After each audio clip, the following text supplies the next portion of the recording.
Winnie Muyam, a mother of one, remembers growing up in Kenya's Kibera slum. Life was a struggle, but she thought this would change when she met the father of her child. But he left when she got pregnant. Muyamo was only 15 years old. She had to drop out of school until she successfully enrolled in a program that helps teenage mothers return to class. She joined at least 24 other teenage moms that are studying here. Even after I gave birth, I saw myself trying to read back the books, to reread things that I've already passed. And I was like, I will go back to school no matter where the money will come back, no matter who will give me that school fees. Even if I will go and request for a loan somewhere and go back to school, I will have to go back to school and even work. I can go back to school. Winnie's story is rare. According to a Global Childhood Report 2020, an estimated 98% of girls in Kenya who become pregnant drop out of school, and there are many school dropouts in informal settlements. It's a challenge that aid groups like CFK Africa are taking on. Through community health workers, the group is finding teenage mothers to help back to school. The program is called Funzo, which means lesson in Kiswahili. It's not just for us to, set out this project, but to create conducive, safe spaces within this community.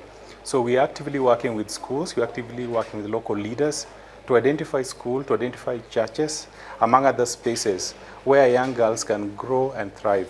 So one of the key things that we also do is we conduct mentorship sessions.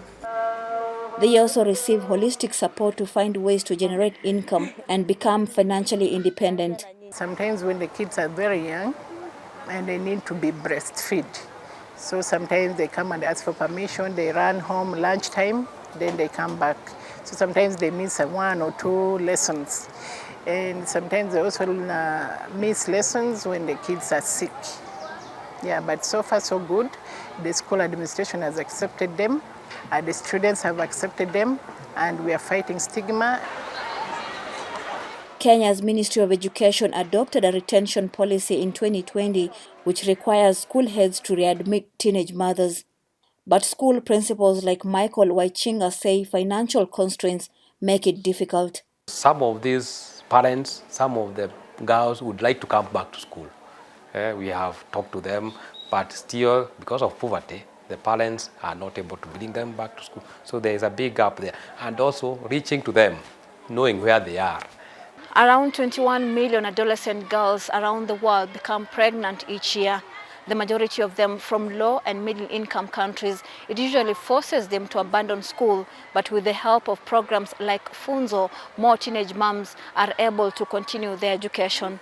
Victoria Amunga, Africa Matters, Nairobi, Kenya.